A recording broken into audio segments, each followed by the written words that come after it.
Good morning. I'm Rick Nelson, Chair of the Housing Opportunities Commission Budget, Finance, and Audit Committee. Welcome to the BFNA December 20th meeting.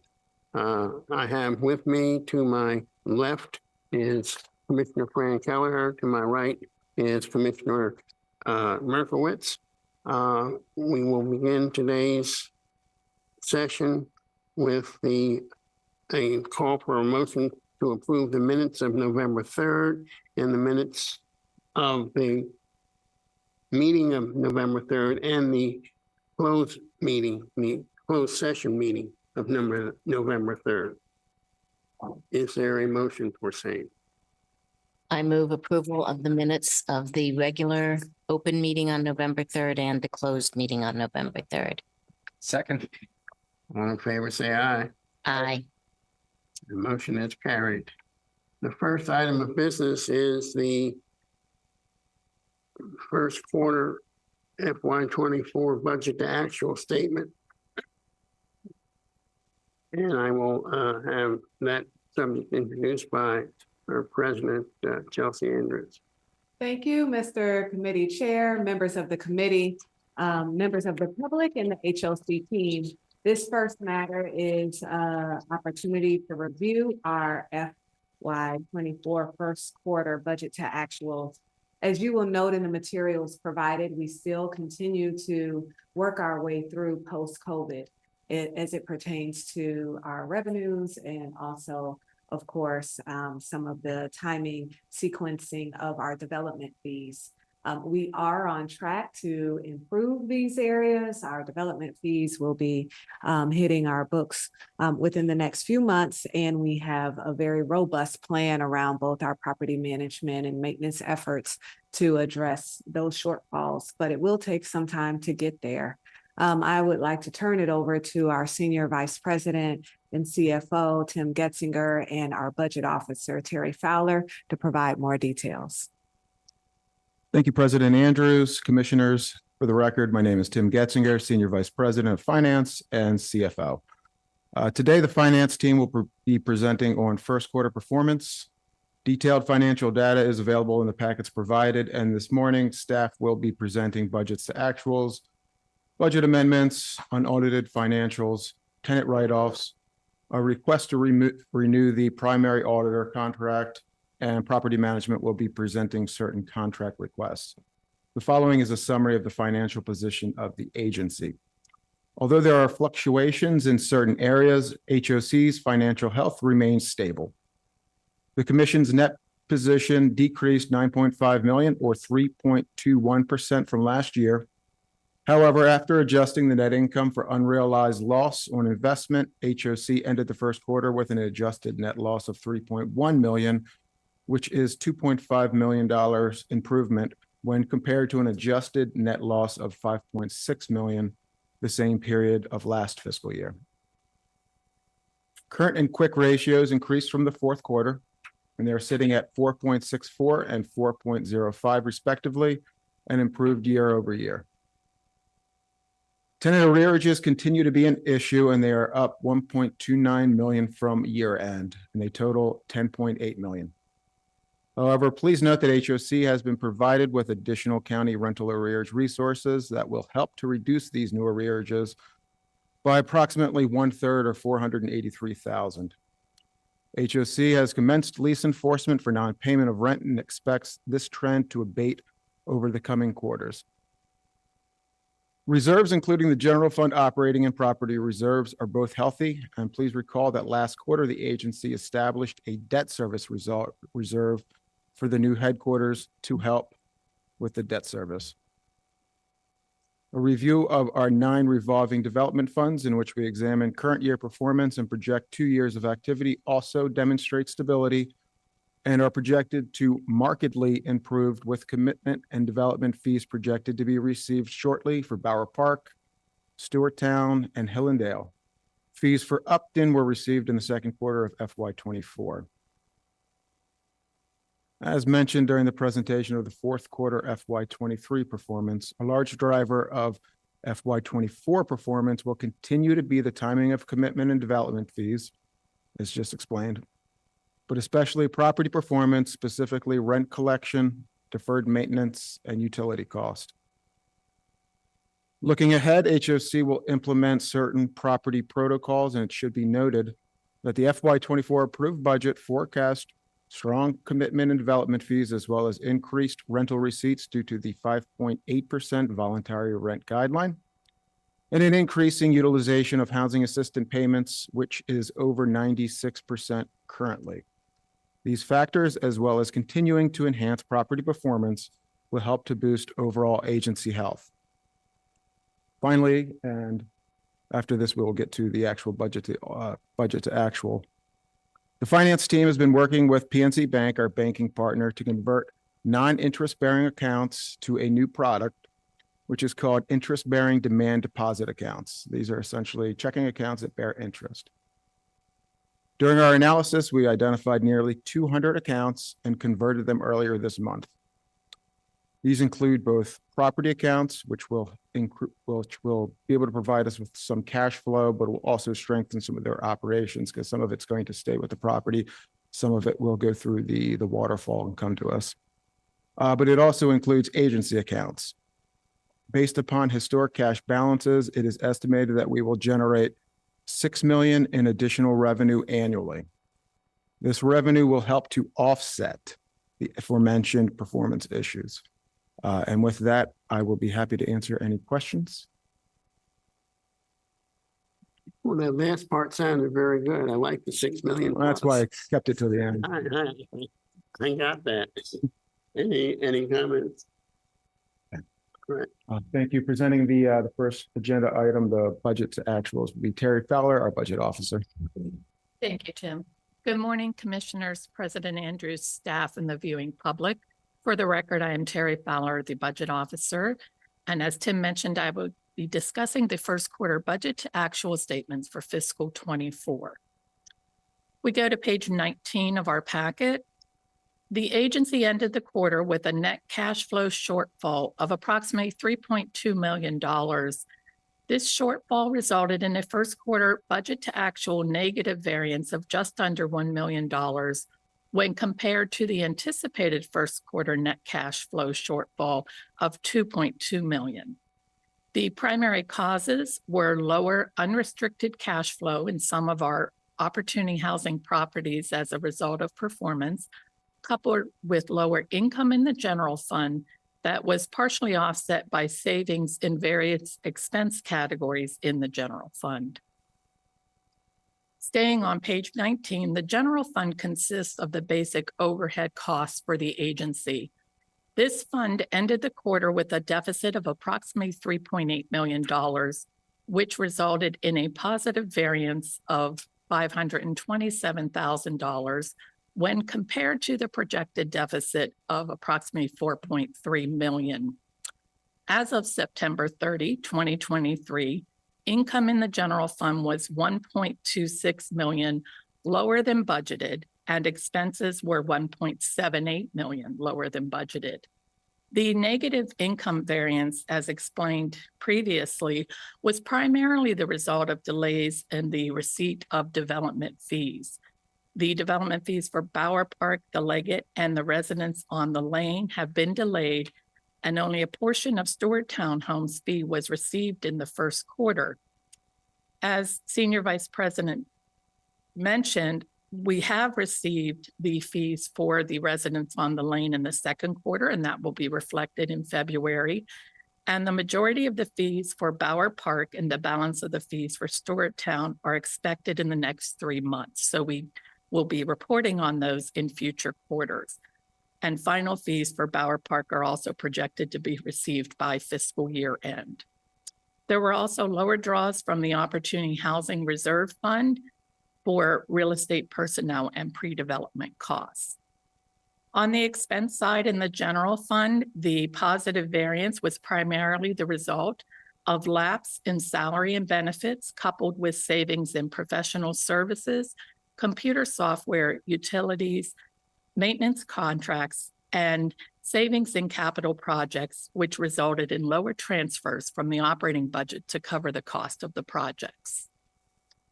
Moving on to the bond funds, Income is in line with budget, and both the multifamily and single-family bond funds have experienced positive expense variances of just under $30,000 each, respectively, as a result of salary and benefit lapse. That's all on page 19. The top section shows you the general fund and the bond funds. We're now going to move to page 20 to look at the Development Corporation. This chart is broken into two sections. The top section shows those properties that are providing unrestricted net cash flow to the agency. This group ended the quarter with cash flow of just over $1 million, or $649,000 less than projected.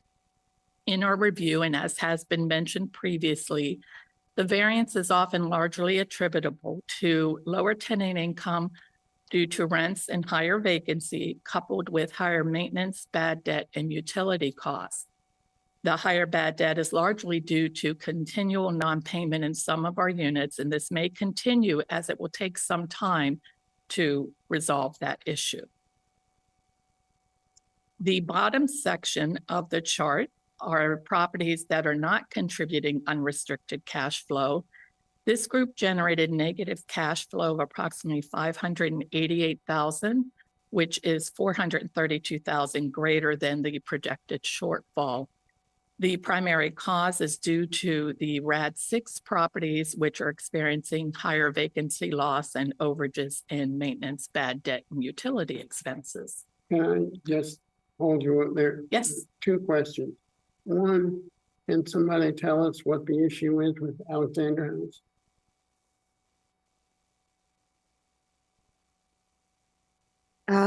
Excuse me. Yes, my understanding is that some of the challenges at Alexander House included vacancy loss, which was about 23,000 over budget. Our occupancy averaged 91%, where we had budgeted 93% at Alexander House.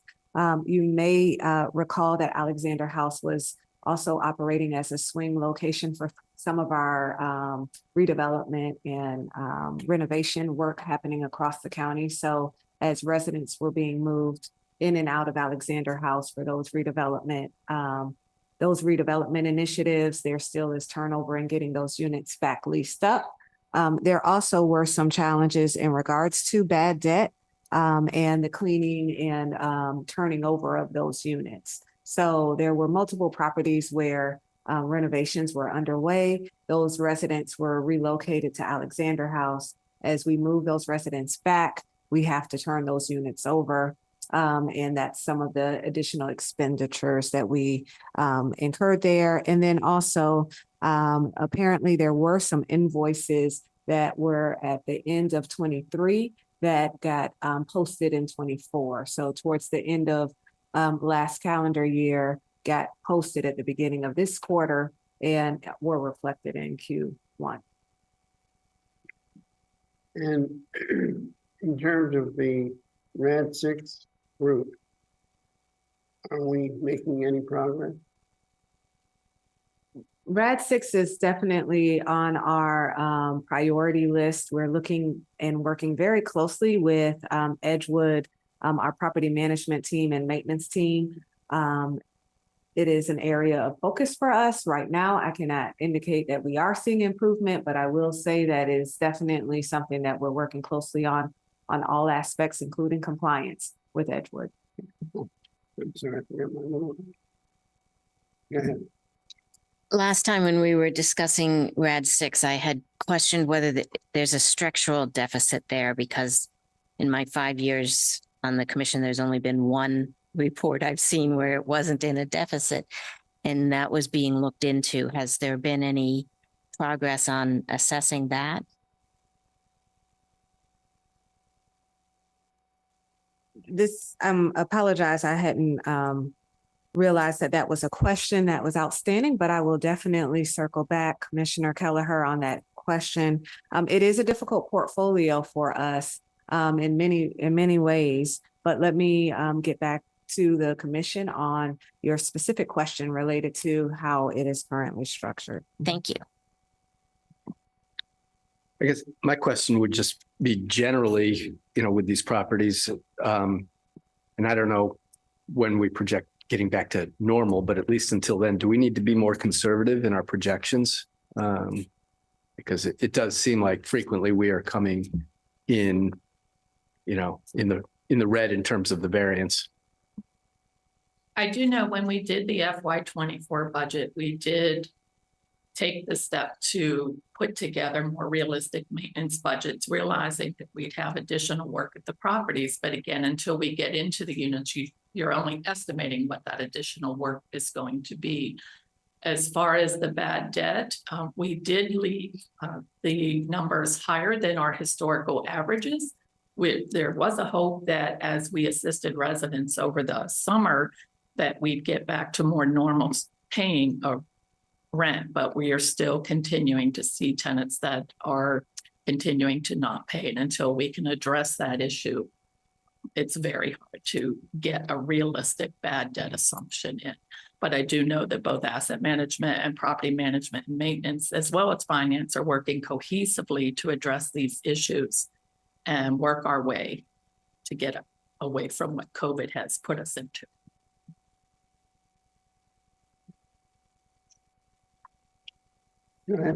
We're going to move on to page 21. And these are the non-development corporation properties. The top section of unrestricted properties generated cash flow of approximately $154,000. And that was about $424,000 lower. In this group, we do continue to see the higher maintenance and bad debt expense. In addition, a few of the properties have debt on our line of credit, and we did increase those budgets, but as you know, interest rates continue to rise and they are experiencing higher debt service payments on that temporary instrument than we anticipated. The bottom group are the restricted opportunity housing properties, and cash flow for this group was approximately $481,000. Again, we do see continued higher vacancy in some of the properties. Also, we did have, sorry, I lost my place here. The cider mill has had an increase in their vacancy that is attributable to a large part of that negative variance, and staff is working with Housing Path in our wait list to get viable tenants into those units. And can I ask, what are the issues with Bradley Boulevard and Battery Lane? They both have temporary debt instruments, so they are both affected by that higher interest. And I do know that vacancy loss has been higher at both properties. And in terms of the vacancy loss, I mean, do we know what the problem is? I mean, I thought that it was fairly well tenanted. Both Bradley and Battery are properties where we are transitioning our property management contracts. We do believe that in doing so, we'll see an increase in our occupancy, in the outreach and the marketing of the units there. We had estimated about 95% occupancy, for example, in Bradley, and we're at 92. And so those were two properties that were managed by Alden Properties. We're bringing in, I believe it's residential one. And the thought is that with the new property management companies, with new outreach, we will be able to get the occupancy levels back to our expected occupancy for those properties. Yeah, I mean, because those are neighborhoods that we shouldn't be having this kind of a problem in, particularly considering the fact that we're not a high-end rent. Okay, all right, well, look forward to seeing progress in that regard.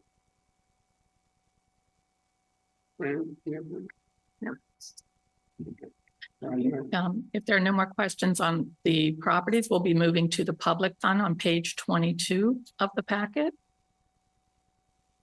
For the Housing Choice Voucher Program, overall, there was a surplus of approximately $750,000. This was comprised of an administrative surplus of approximately $1.5 million, countered by housing assistance payments that exceeded the HAP revenue by approximately $747,000. The HAP shortfall is covered by a draw from the Housing Choice Voucher Reserves, which is money that was allotted in previous periods but not spent. The administrative surplus was the result of higher than administrative fee income. The proration factor was budgeted at 89.5% and is now at 95%. And we also received additional fees for the new homeless vouchers that we have. We also have savings in cost, primarily due to staff turnover. I would only take the opportunity to congratulate the staff in terms of the high percentage of usage and vouchers, since that's an issue that I have dwelt on for quite a while. And it's great to see us at an increasingly high level of usage. So congratulations. Finally, we'll move on to the last page of this packet, which is on page 23. These are the capital budgets. As you may realize, predicting the timing of when capital will occur is not automatic, and we do compare it to the annual budget because of that timing variance. There are a few properties with nominal unplanned capital expenditures, and they have sufficient reserves to cover that. There are a couple properties, Holiday Park, Hoops Hill Midrise, and Sligo, that exceeded their capital budgets by a slightly higher amount. Where there may not be reserves, staff will continue to monitor throughout the year. If a property does not have sufficient reserves, we look to the already committed funds from the Opportunity Housing Property Reserve, and any savings there would be redirected to cover the overage that may exist in a property that exceeded its capital budget. That concludes the presentation, and I'd be happy to answer any questions you may have at this time. Let me ask a question on the capital side. Other than timing, are we finding that our estimates are pretty close, or?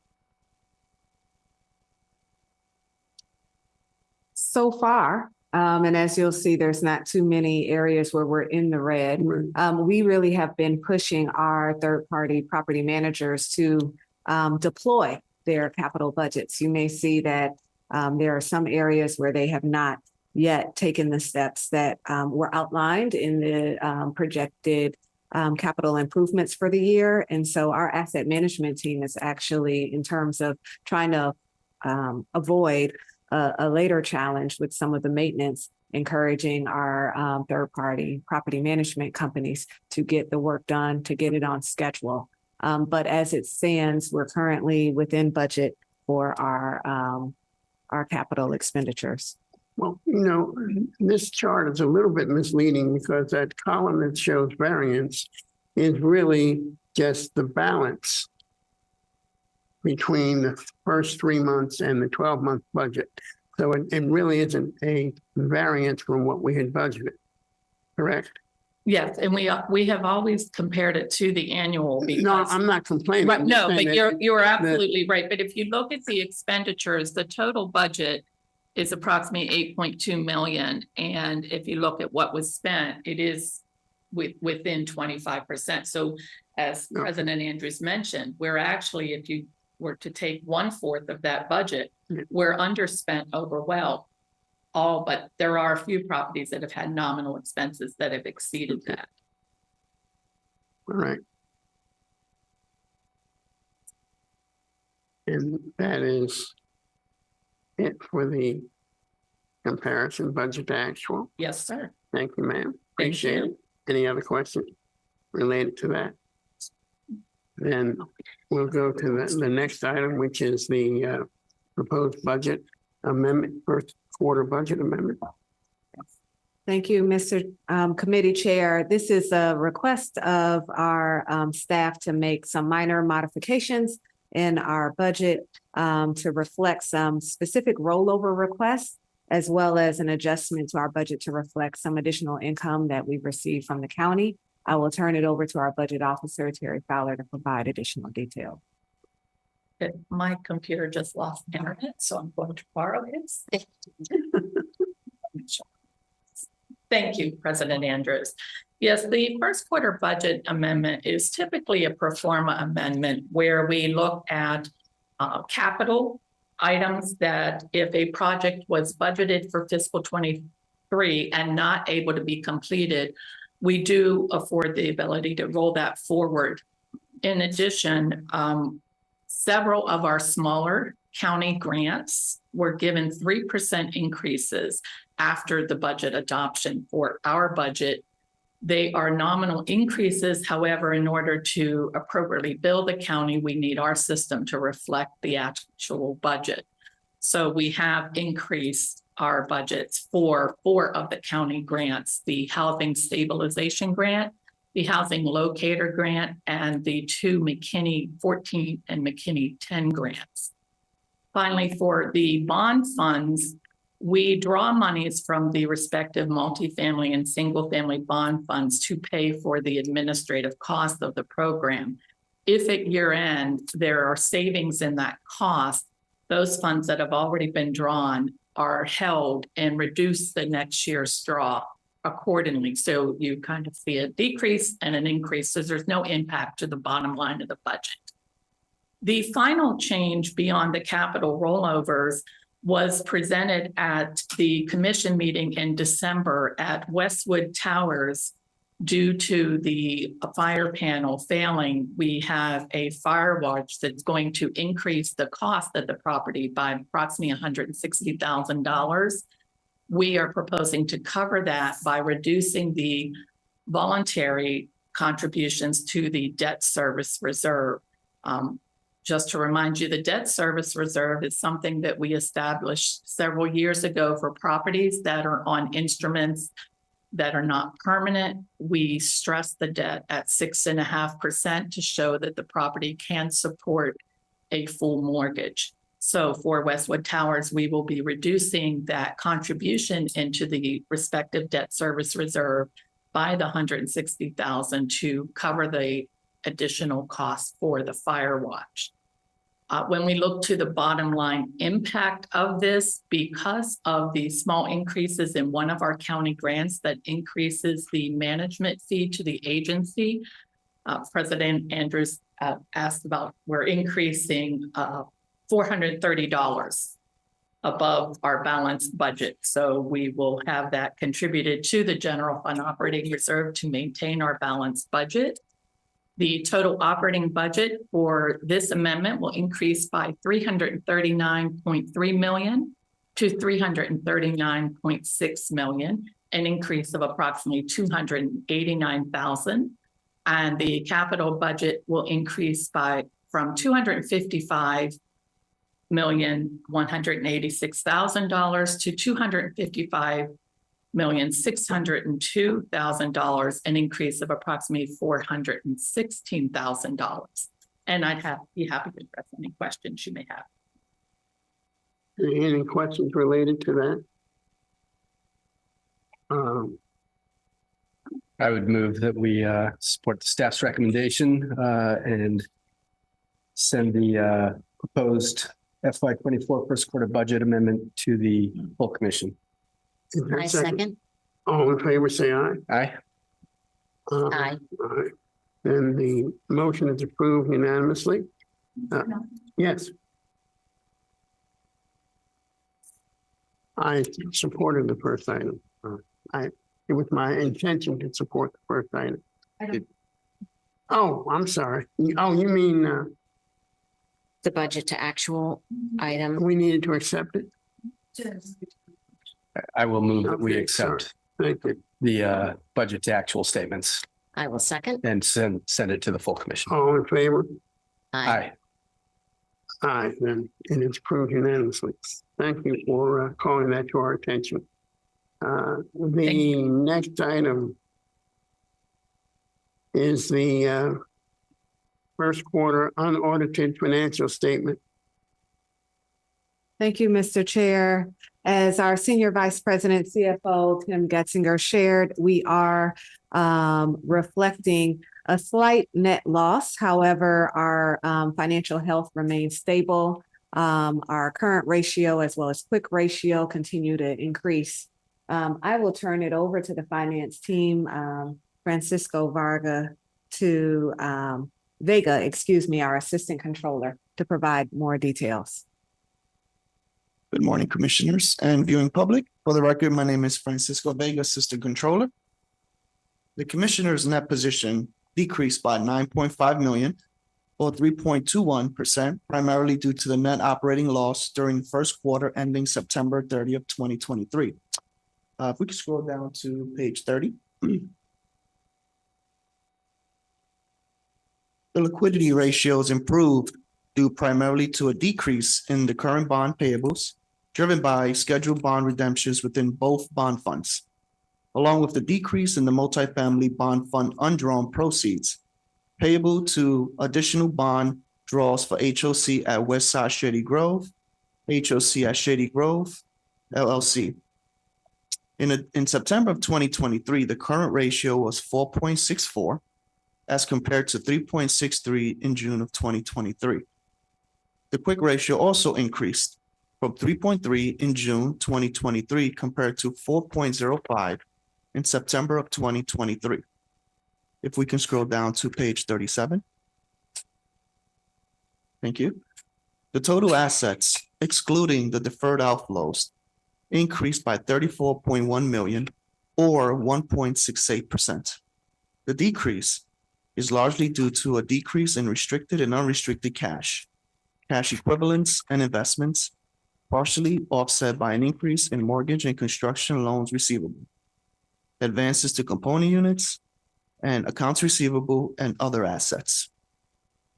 The decrease in restricted cash equivalents, and investments is mainly due to additional bond draws for HOC at Westside Shady Grove and HOC at Shady Grove LLC, and scheduled bond redemptions and interest payments within the single-family and multifamily bonds.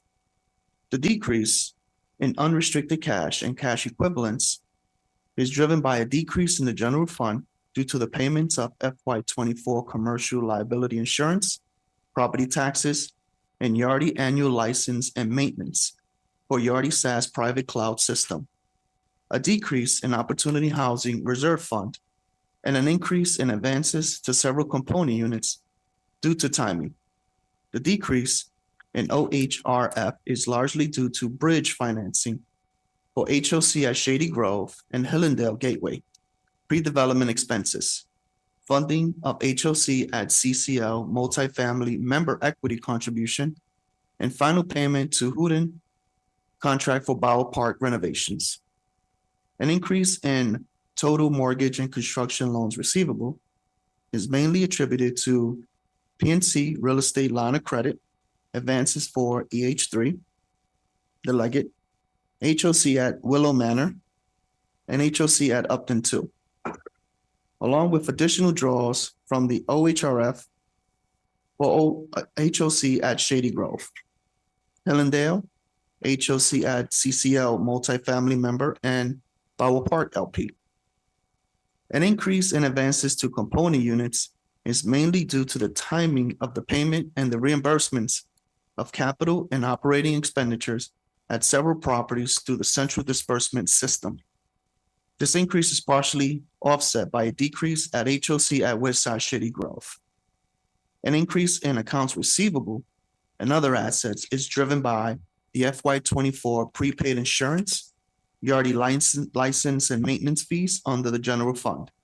An increase in the public fund receivables from the main county grant, as well as the resident rent receivables net of the allowance for doubtful accounts and insurance claims receivables under the Opportunity Housing Fund. If we can scroll to page 32. Thank you. The commission has a net loss of 9.5 million as of the first quarter ending September 30th, 23, compared to a net loss of $12.9 million for the same period last year. However, after adjusting the net income for the recording of unrealized loss on investments, HOC ended the fiscal period with a net loss of $3.1 million compared to the net loss of $5.6 million for the same fiscal period last year. The first quarter adjusted net loss is largely driven by an increase in administrative expense, largely due to the cost of issuance related to the permanent financing of VPC 1, VPC 2, Scattered Sites 2, and MHLP 10, administrative salaries, online information services, and other operating professional services related to consulting and recruiting services within the general fund. An increase in HAP expense due to an increase in leasing and leasing costs within the HCV main program, HCV outgoing and incoming portables, HCV project-based vouchers, non-elderly persons with disabilities and emergency housing vouchers. An increase in interest expense driven by both single-family and multifamily bonds. Decrease in dwelling rental income, largely due to Elizabeth House Rad Interim Property, Saddle Mill Apartments, VPC 1, Magruder's, and HOC at Battery Lane, partially offset by an increase in tenant income from Alexander House Deb Corp., Paint Branch, Strathmore Court LP, and Westwood Towers Apartments. An increase in maintenance expense is mainly due to general fund computer equipment and computer software expenses related to application development and technical services. This is partially offset by an increase in HAP income within the HCV main program, emergency housing vouchers, HCV incoming portables, and stability voucher program. An increase in other income, net of other expense, is primarily due to an increase in HAP administrative fees, income, as well as development and property management. A decrease in fringe benefits expense, largely attributed to the timing of the FY23 amortization payment to the Employees Retirement System unfunded actuarial liability. An increase in county grants attributed to the WSSC sewer and storm line improvement at Elizabeth Square, county main rental license fee, county main public housing, and county main rental assistance. An increase in investment income is driven by both single-family and multifamily bonds. We can scroll to page 34. Thank you. Similarly, when revenues from operations for FY24 and FY23 are adjusted for HAP income and unrealized investments, the adjustment operating revenues increase by $4.9 million, largely due to an increase in state and county grants, HAP administrative fees, investment income, management fees, and other income, and interest income on mortgage and construction loan receivables. Scrolling down a tad bit to the next section, thank you. When the operating expenses for FY24 and FY23 are adjusted for HAP expense, the adjusted operating expenses increase by $2.4 million, primarily driven by an increase in administrative expense, interest expense, maintenance, utilities, and other expenses, partially offset by lower fringe benefits and depreciation expense. If we can scroll to page 35, graph or chart. Thank you. The non-operating net revenues totaled $1 million for the fiscal period ending September 30th, 2023. As compared to a net income,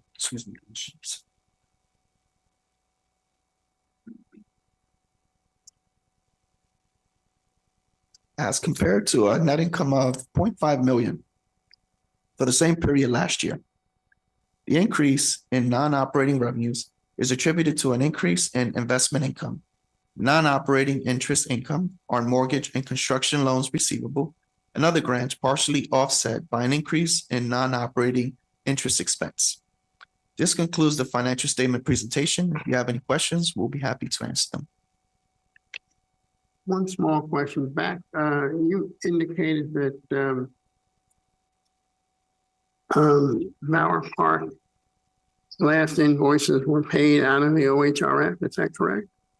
Did I hear that? But when you were talking about the draws from the OHRF.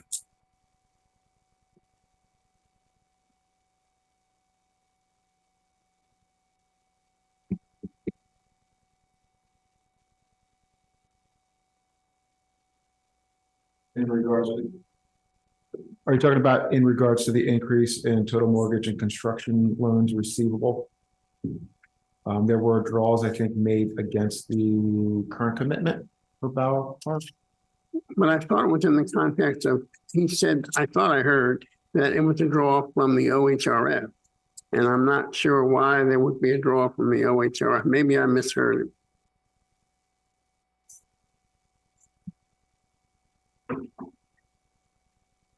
If you can't find it in written word, then I must have misheard it.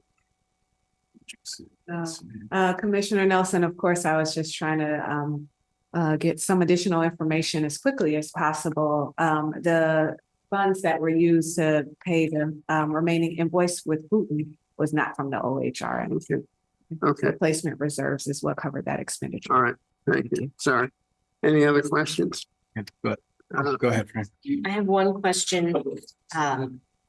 The increase in the total mortgage and construction loans receivable, you mentioned the Upton residence on the lane. That surprised me. Is there anything unexpected happening there that was kind of moved into 2 years ago? And so I would have thought it would be predictable at this point.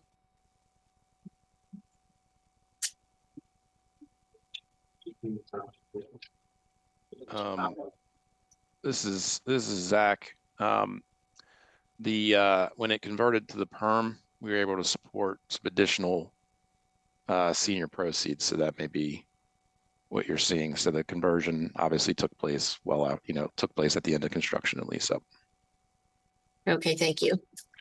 And I would just comment that there's some good news running through all of this so far, and that seems to be HUD stepping up to the plate and increasing the administrative payments related to HCV, which is such a large chunk of what we do that it's helping all throughout. And so it's encouraging to see a government program that is doing better at meeting its costs to various contractors, especially given the tight times we've been through.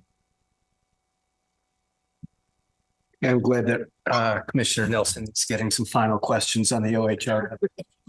Before he leaves us. I had a general question, sort of with the current ratio. Great to see it so high. I know we have talked, or in the past, I recall, we had some goals that, a minimum current ratio. I'm curious, like, if we've thought about like when it might be more than we want it to be, and whether there's an opportunity there. And maybe this is some of, Tim, what you were talking about with the accounts, but is there, if we've got cash sitting around that is not needed, is there an opportunity for investment there, or any opportunity to do more with that? I think you bring up a really good point. And I think we need to do more of an analysis of if the ratios do get that high, what is the next step? We are looking into next calendar year of discussing different investment strategies. With the BFNA, we had a consultant take a look at different investment policies, and this is something that we can do some further analysis and discussion on. To that point, I also want to just forecast that we will be coming also to BFNA to have some discussion and hopefully obtain some guidance from the commission as it pertains to the amount of reserves that we should maintain. And so that is definitely on our radar for next year. That's great to hear. That's been a recurring question for years. So it's wonderful to hear that some hard work's getting done in that regard. Thank you. If there are no other questions, I'll entertain a motion to refer this item to the full commission. No, Not this one. why not? Why doesn't it get referred to it? I don't think this gets presented to the full commission. This one's just for us. Okay. The next item is the uncollectible tenant accounts receivable. We're going to introduce that wonderful subject to introduce the President Chelsea Andrews. Commissioners, this continues to be an area of focus for us. And the materials provided do provide context and as it pertains to the various reasons why we're having to do write-offs. I am going to turn it over to our finance team to provide additional details. Thank you, President Andrews. Presenting this item will be Nilu Razigi, County Manager. Good morning, Commissioners and everyone. My name is Nilu Razegi. I am the Finance Accounting Manager. The agency's current policy is to provide for an allowance for any tenant's accounts receivable balance which are older than 90 days. On a quarterly basis, the staff also recommends to the Commission the write-off of uncollected receivables from past tenants. The proposed write-off for the first quarter of fiscal year 2024 amounted to $133,000, an increase of $60,000 compared to the previous quarter. The period's write-off consists of $73,000 of bad debt from Opportunity Housing, $20,000 from Supportive Housing Properties, and $40,000 from the LIHTC RAD properties. The primary reason for the write-offs across the properties include tenants who passed away, left due to a job transfer, needed more space, no longer in the program, no longer qualify, moved to a nursing home, obtained an HCV voucher, purchased a home, skipped, voluntarily vacated their units, transferred for a medical reason, and could not afford rent amount. After the Fools Commission's approval, the write-off is processed through Yardy's write-off function with the tenant's detail placed into the uncollectible accounts receivable database. The next anticipated write-off will be for the second quarter of fiscal year 24, which will cover September 1st to December 31st, 2023. If you have any questions, we'll be happy to answer them. Thank you. Are there any questions or comments? And I'll entertain a motion to refer this item to the full commission. I move that we refer the report on bad debts to the full commission. A second? All in favor? Aye. Aye. Then the motion is approved unanimously. The next item is approval, recommendation for approval to review the primary audit contract, to renew the primary audit contract with Clifton Larson. Thank President you. Andrews. Thank you. Commissioners, this matter is before you as it pertains to our current auditor, CLA. As the commission is aware, this is a longstanding relationship that we've had, and CLA has continued to provide us with timely and even more recently ahead of schedule auditing, accurate service, and has provided continuing education opportunities for our staff. Our current contract with CLA expires in July of 2024.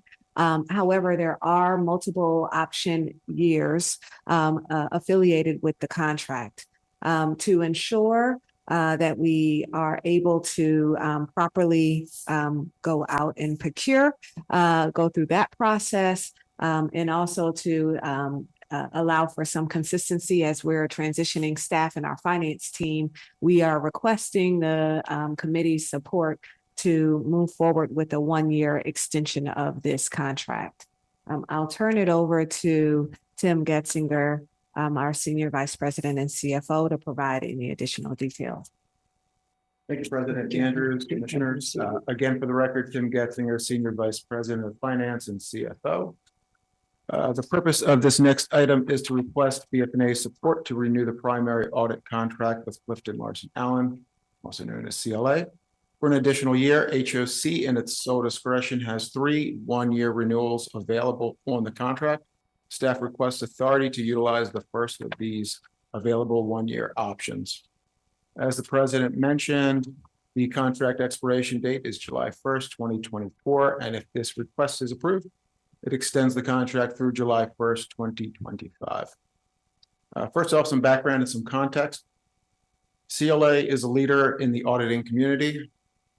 They have an unsurpassed depth of experience serving housing finance agencies and authorities similar to HOC. They perform the largest number of single audits in the United States. They have a large bench with more than 8,500 employees, 120 locations, and more than 400 governmental professionals nationwide.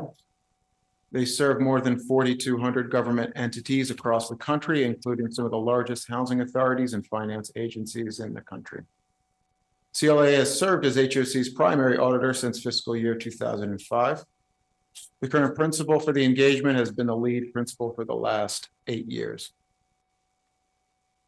Under the current contract, CLA performs the agency's annual audit, including the single audit and bond indenture audits. Their depth of audit knowledge, as well as their level of commitment, availability, and access is exceptional. CLA has demonstrated an ability to work well with all divisions and staff throughout the agency.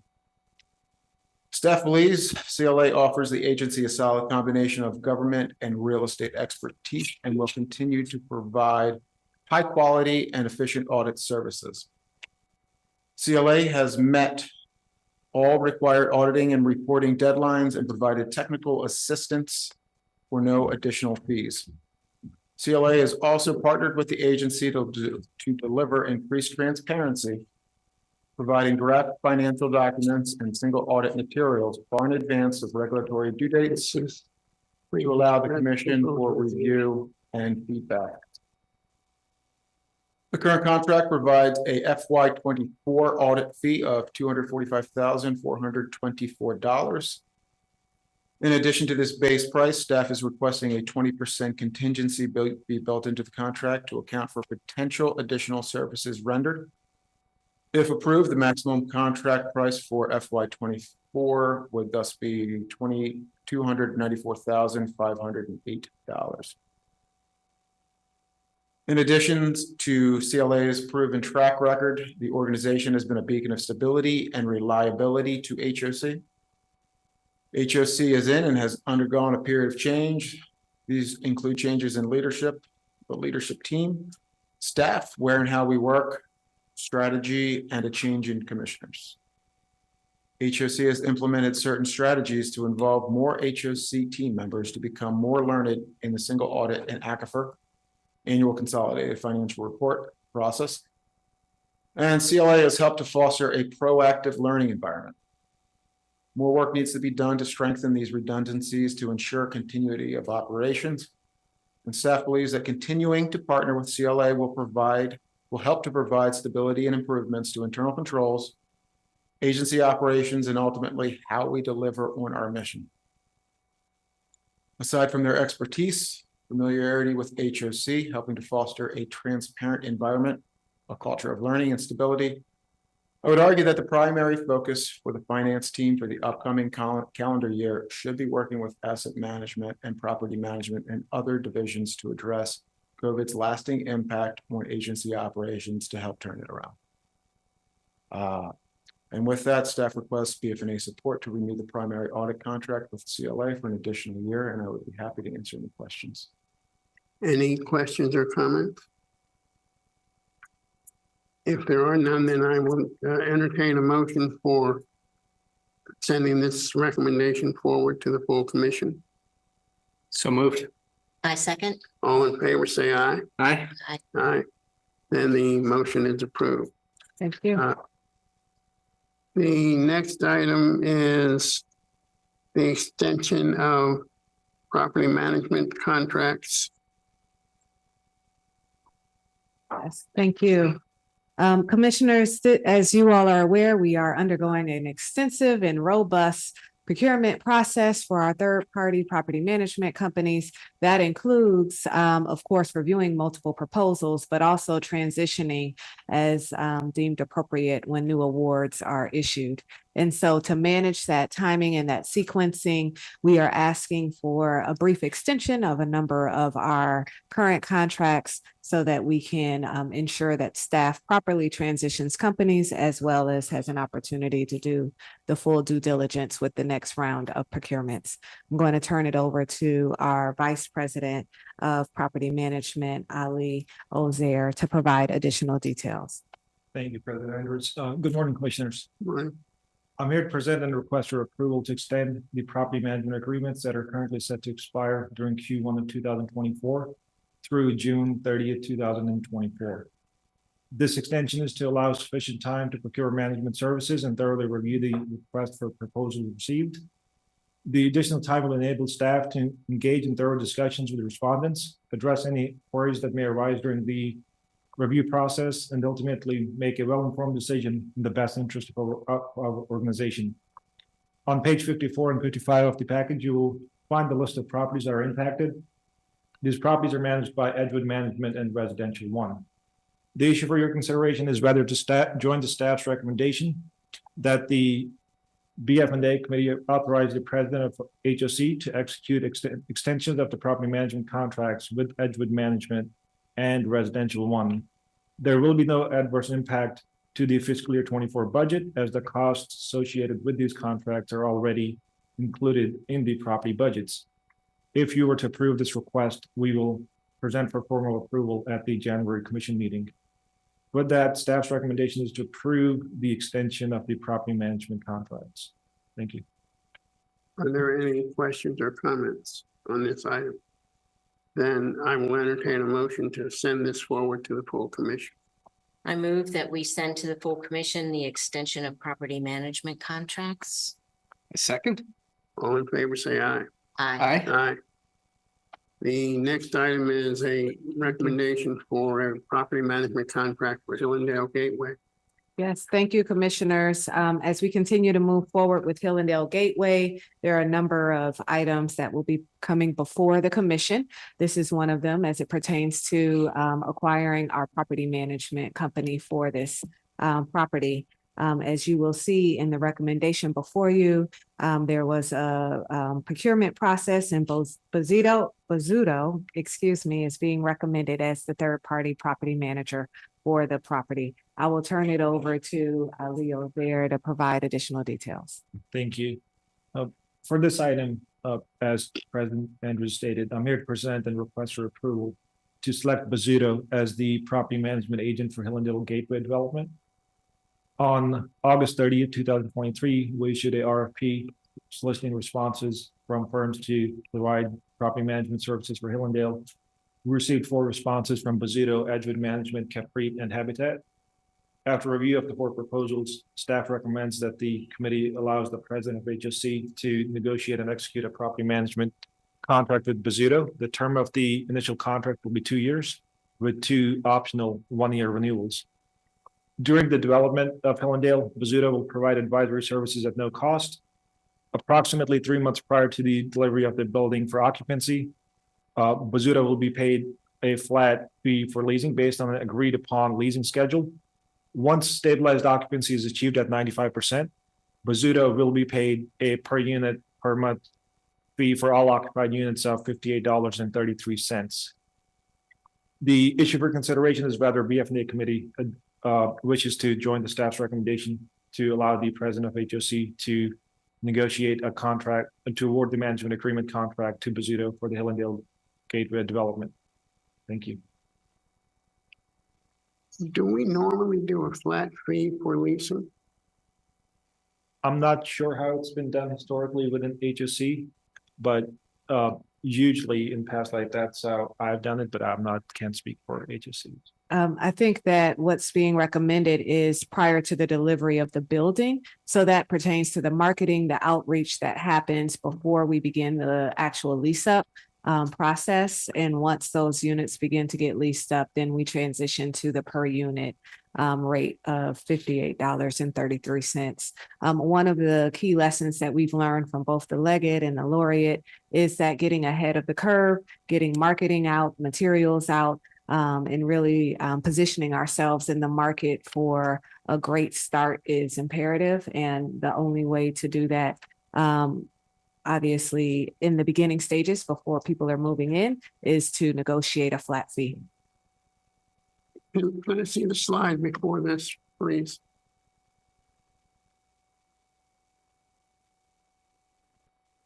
Or the slide that described The executive summary. The one that, yeah, in the executive summary, I guess. Okay, one slide up, please.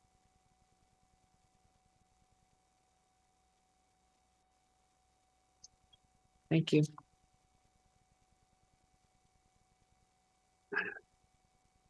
You're saying this is, if I heard you correctly, you were suggesting that this is a fee for doing marketing and preparing it, but this says it's actually a fee for leasing it.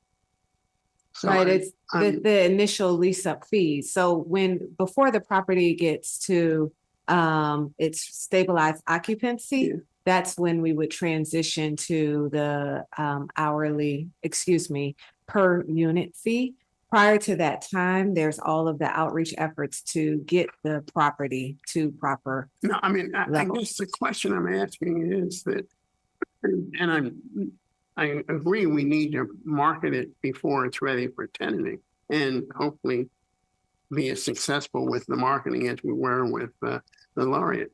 But a flat fee means if they fail in marketing, they still get paid. It's for marketing and for leasing, and the strategy is around having that robust outreach until we get to 95%, which would ultimately then transition to the per unit fee. Otherwise, you would not have a fee structure in place or even the resources in place for a company to provide those upfront expenditures, upfront efforts if you were just going based on occupancy before the property is even delivered or before you're able to bring people into the units. And so it's both marketing and lease up.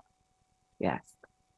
What if they fall behind? Is there any penalty clause or clawback opportunity if in fact they? Stuck at 94%.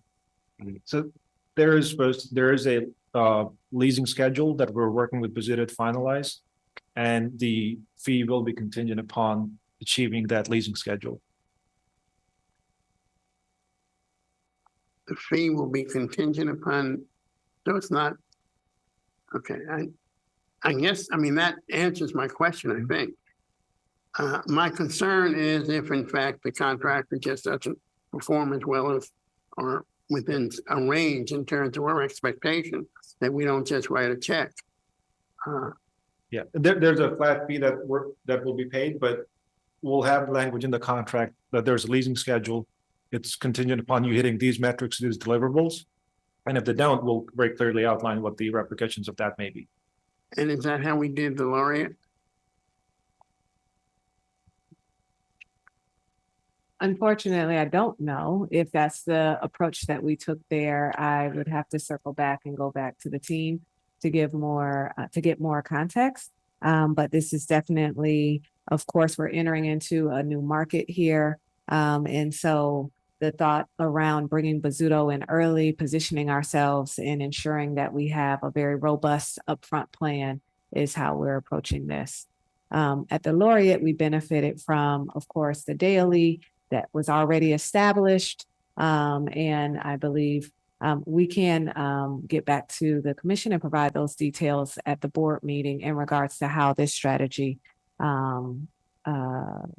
relates to how we approach the Laureate. I'd like to suggest that maybe we reword this, that it's a performance-based payment as opposed to just a flat fee too. I think that makes a big difference for this. Does this cover commercial leasing as well, or is this residential only? This is related to our residential. Okay. we might want to clarify that as well when it goes to the full commission. And what are we doing in turn, who's marketing the commercial? Sorry, the proposal that was provided by Bozzuto, that includes the commercial as well. They will be managing the commercial units as well. For the commercial units, they have it's not a fixed fee. They use 4.25%, I believe, for commercial, or 3.5%. But this proposal will include them also managing the commercial portion of the Hillendale Gateway. Okay, Any other questions or comments? thank you. Then I'll entertain a motion for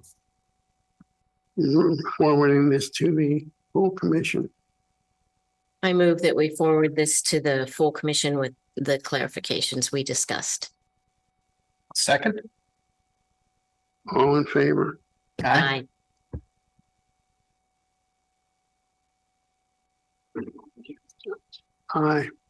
I would urge that there be some clarification for the benefit of the commission in terms of what that contract is, because I'm still not clear. We will provide additional details. Thank you.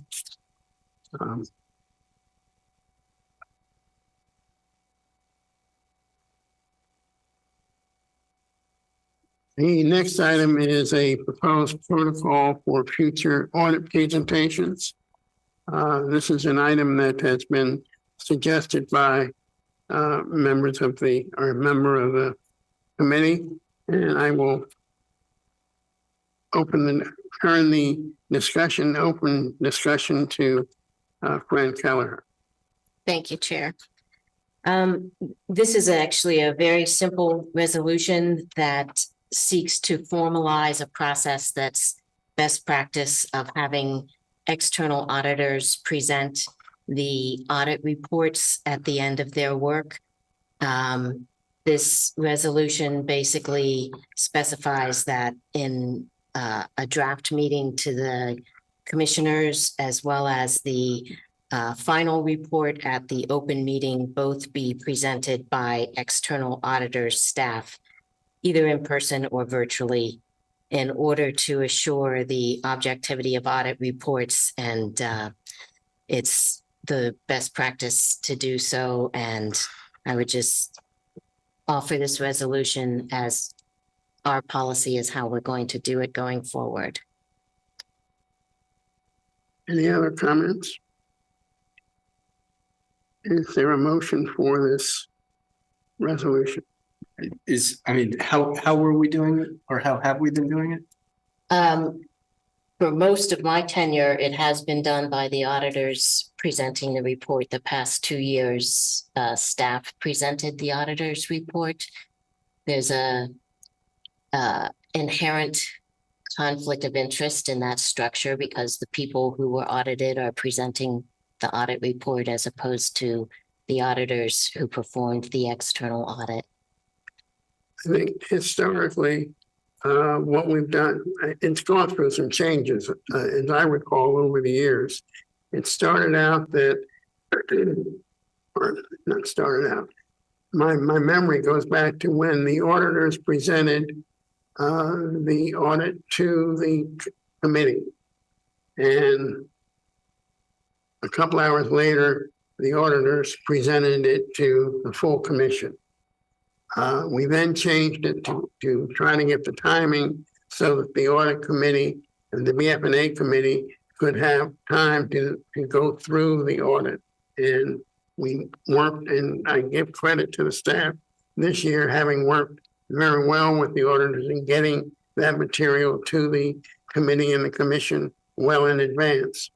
We then got to a point where we invited the rest of the commission to attend that committee meeting at which the auditors presented their draft audit in hopes of bringing the full commission into a session where they could discuss any issues that they had.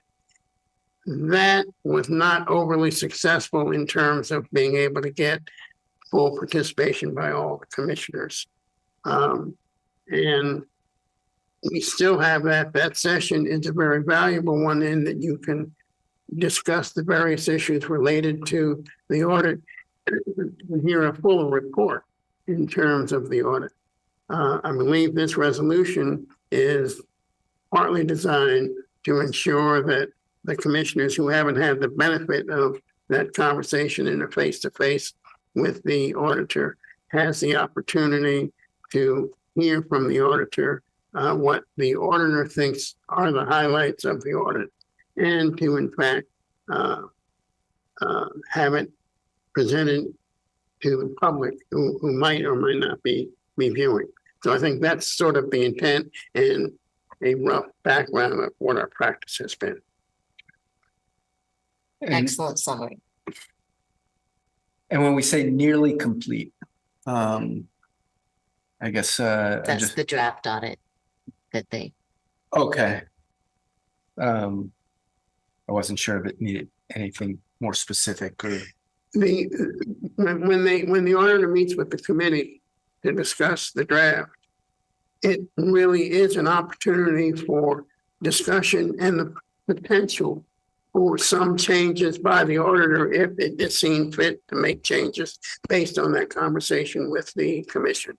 And in my recollection, I think there was 1 year we might have had one minor change that they made between that meeting and the final draft, the final copy that was presented to the full commission, but it wasn't major. But it is an opportunity to have the commission have a discussion, or the committee at least, have a discussion with the auditors to ensure that the committee is comfortable with the findings, and if they think that there's not enough, then they would make some suggestions, and additional effort would be put forth by the auditors. Okay. Yeah. No, appreciate it. I just wanted to know the background here. Yeah. I'll second. I assume She made the motion. I move Yeah. adoption of. I'll second. All in favor? Say Aye. Aye. The motion is carried. There being no further business before the committee, I hereby adjourn this meeting. Thank you.